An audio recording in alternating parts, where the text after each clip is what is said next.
Halo sobat bonsai dimanapun berada.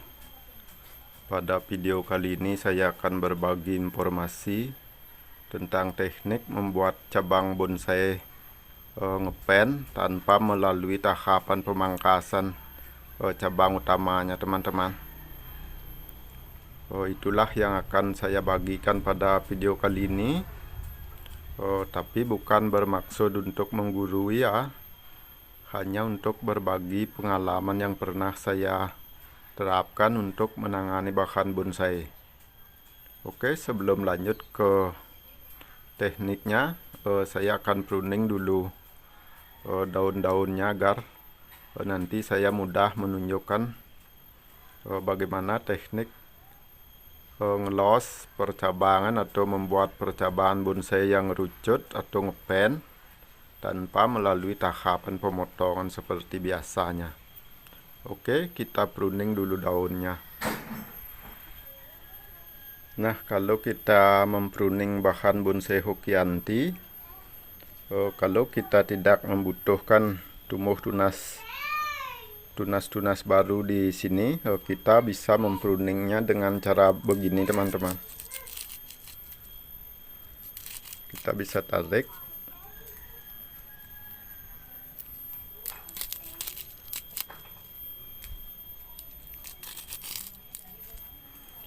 Tapi kalau kita seumpama, saya ambilkan contoh seperti ini. Kalau kita membutuhkan tunas di sini, kita tidak boleh menariknya, teman-teman. Kita harus memotongnya seperti itu. Kita sisakan bongolnya ini, bongol daunnya kita sisakan. Karena biasanya kedepannya kalau subur ini akan berubah menjadi cabang, teman-teman. Oke, kita lanjutkan mempruning bahan bonsai Hokianti ini.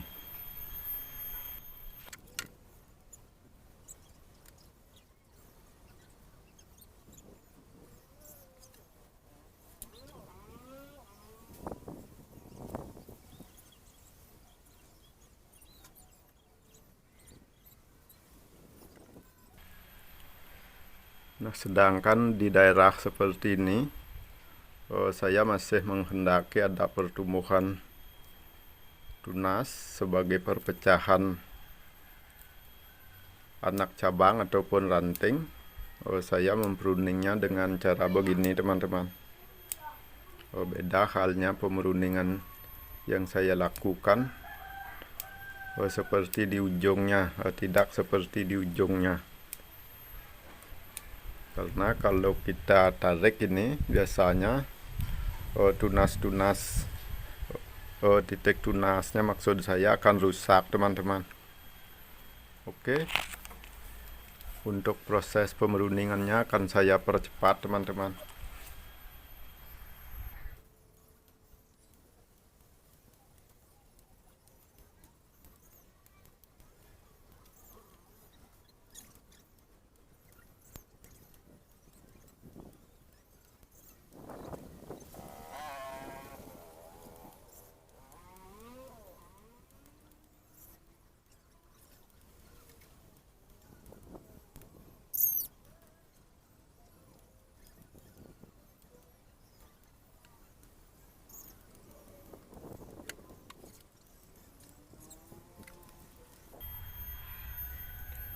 Nah, beginilah teknik saya membuat percabangan dari bahan bonsai biar ngepen atau ngerucut tanpa melalui tahapan di los satu kemudian dipotong. Saya beda penanganannya, teman-teman. Saya biarkan cabangnya ini saya bentuk langsung. Saya buatkan anak cabang bahkan sampai ke ranting. Tapi untuk menyiasati pengelosannya ini, kita berkehendak bongolnya membesar. Saya siasati dengan menyisakan tunas di dekat pangkal cabangnya ini teman-teman. Ini kita loskan sampai bongol dari percabangan bonsai kita sesuai dengan besar keinginan yang kita tentukan, atau belan lah istilahnya. Nah, karena sekarang ini sudah cukup, saya rasa sudah cukup pembesarannya karena sudah sesuai dengan bongolnya. Jadi saya akan memangkasnya teman-teman.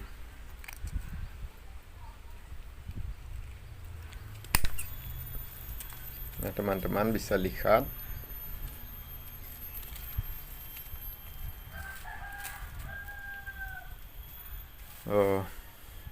pengerucutan dari pangkal cabangnya sudah lumayan teman-teman. Kalau teman-teman menginginkan bongolnya ini lebih besar, teman-teman bisa memangkasnya lebih belakangan.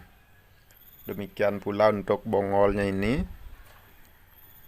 saya siasati dengan menyisakan tunas liar seperti ini, saya loskan untuk mengejar pembesaran bongol batangnya ini teman-teman. Nah, sekarang saya rasa sudah lumayan. Saya akan pangkas juga yang ini teman-teman. Nanti kalau saya menghendaki bongolnya lebih besar, saya akan tunggu tunas baru agar bonsai saya juga kesannya tidak terlalu acak-acakan teman-teman, biar lebih rapi lah sedikit, karena saya menaruhnya di halaman rumah.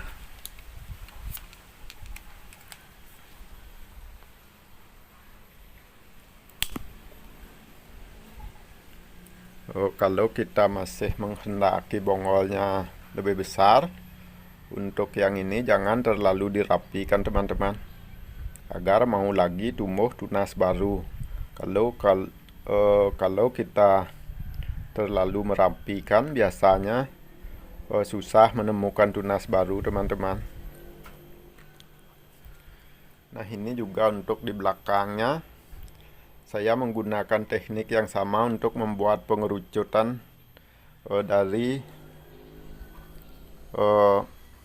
anak cabang di belakangnya ini teman-teman. Sebagai background dari cabang yang ini, saya menggunakan yang ini.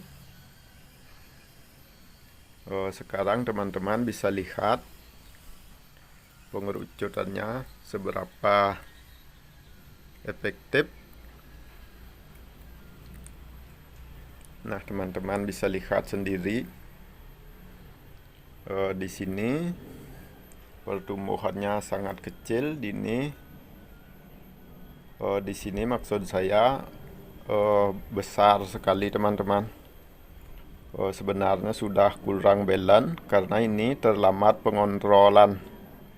Tapi ini tidak masalah. Kita bisa siasati dengan menunggu titik tunas yang di sini, kemudian yang di sini kita loskan kembali sehingga di sini terjadi pembesaran. Oke, untuk yang ini akan saya pangkas juga teman-teman, karena sudah over perkembangannya untuk bongol percabangannya ini.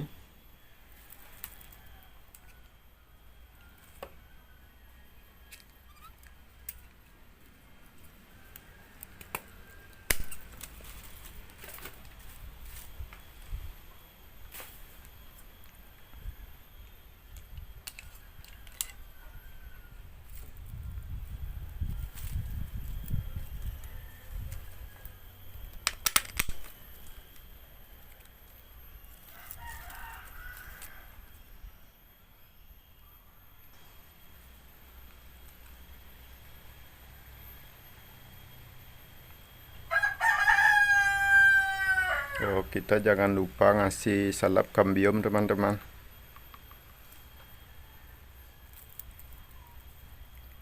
Kalau salep kambium yang bagus menurut pengalaman saya menggunakan jenis yang ini teman-teman.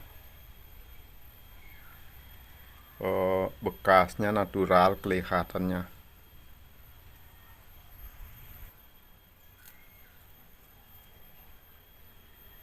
Untuk yang ini dulu saya tidak punya salep, teman-teman. Saya akan ulang.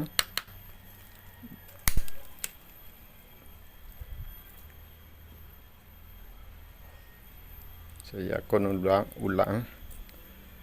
akan ulang merapikannya, teman-teman.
Nanti kalau salapnya sudah mengering, akan muncul warna natural dari kayunya, teman-teman.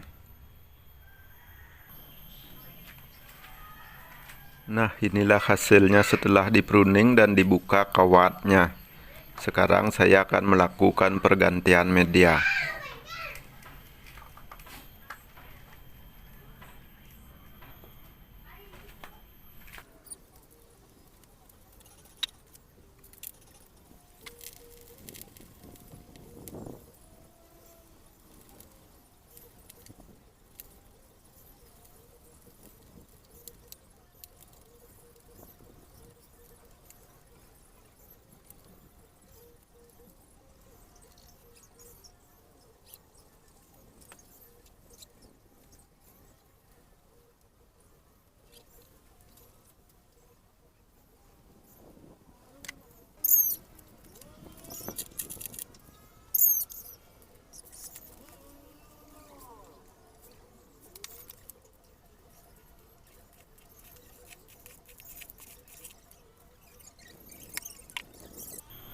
Oke, demikianlah proses penanganan dari bahan bonsai Hokianti ini.